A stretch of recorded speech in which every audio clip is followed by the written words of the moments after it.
చూడలేదు అని మాత్రం ఖచ్చితంగా చెప్పగలుగుతాం. ఈరోజు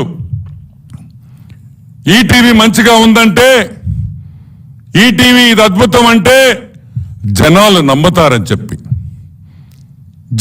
జనాలు దాన్ని నమ్ముతారు, జనాలకు విశ్వాసం ఉంది, జనాలకి నమ్మకం ఉంది అని మీరు తెలుసుకున్నారు. కాబట్టి ఈరోజు ల్యాండ్ టైటిలింగ్ జగన్మోహన్ రెడ్డి బేష్ అని చెప్పి ఈరోజు ఈటీవీ ఈనాడును కూడా వాడుకునే పరిస్థితికి ఈరోజు సాక్షి పేపరు, సాక్షి యాజమాన్యం, వైఎస్ భారతమ్మ గారు ఇంత దిగజారంటే నిజంగా బాధాకరం అని కూడా నేను మనవి చేస్తా ఉన్నా. ఏమయ్యా లింక్ పనిచేయటం లేదా? ప్రతిధ్వనిలో ఈటీవీలో వేసిన స్టోరీ లింక్ పనిచేయటం లేదా? ఎవరు చెప్పారని అడుగుతున్నా. ఎవరు చెప్పారు మీకు పనిచేయటం లేదని? భద్రత కల్పించే టైటిల్ గ్యారెంటీ చట్టం భవిష్యత్తులో రాబోతోంది. ఆంధ్రప్రదేశ్ లో ఇప్పటికే ఇదిగో లింకు ఇప్పుడే ఓపెన్ చేశా.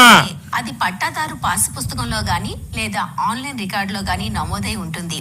ప్రస్తుత విధానంలో ఒక్కోసారి భూమి ఉన్నా సరైన పాసు పుస్తకాలు లేక లేదా ఇతర హక్కు పత్రాలు ఇదిగో లింక్ ఓపెన్ చేశా, ప్లే చేస్తున్నా.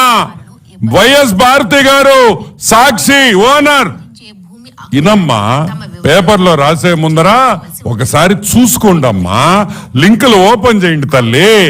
ఊరికే ఏది చూడకుండా ఈటీవీ భయపడిపోయింది, ఈటీవీ పారిపోయింది, ఈటీవీ భయం వేస్తుంది. ఎందుకు భయపడతారమ్మా వాస్తవాలు చెప్పేటప్పుడు? ఓకే,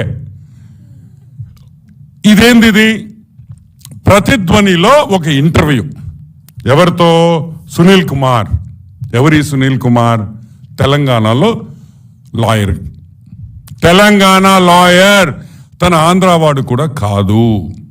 సరే, ధరణి పోర్టల్లో తెలంగాణ గవర్నమెంట్లో అప్పుడు అతను ఇన్వాల్వ్ అయి ఉన్నాడని మాకు సమాచారం. అది వాస్తవం కూడా. ఈరోజు ఇదే సునీల్ కుమార్ ఈరోజు ఏపీ గవర్నమెంట్ సలహాదారుడు. అవునా కాదా?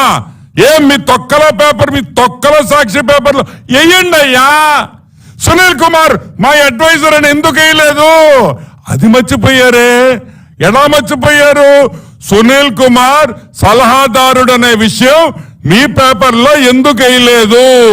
మీరు అంటారు కదమ్మా, సాక్షి పేపర్ మొన్న ఇంటర్వ్యూలో చూసా వైఎస్ భారతి గారిది, మేము చాలా కరెక్ట్గా వేస్తామండి, చాలా నిబద్ధత గల పేపర్ అని. ఇదేనా? వన్ సైడెడ్ న్యూస్ వేస్తారా మీరు? వన్ సైడెడ్ న్యూస్ వేస్తారా?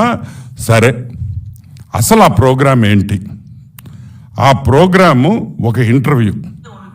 ఇదిగో ఈటీవీ నుంచి ఈటీవీ యాంకరు ఈ సునీల్ కుమార్ గారిని ఒక ఇంటర్వ్యూ చేస్తా ఉంది. ఆయనకి తెలిసింది, ఆయనకి ఏమేమి అనుమానాలు ఉన్నాయో ఈ సునీల్ కుమార్ గారు ఇంటర్వ్యూలో చెప్పారు. అది జరిగింది. అంటే ఒక ఇంటర్వ్యూ చేసి ఆ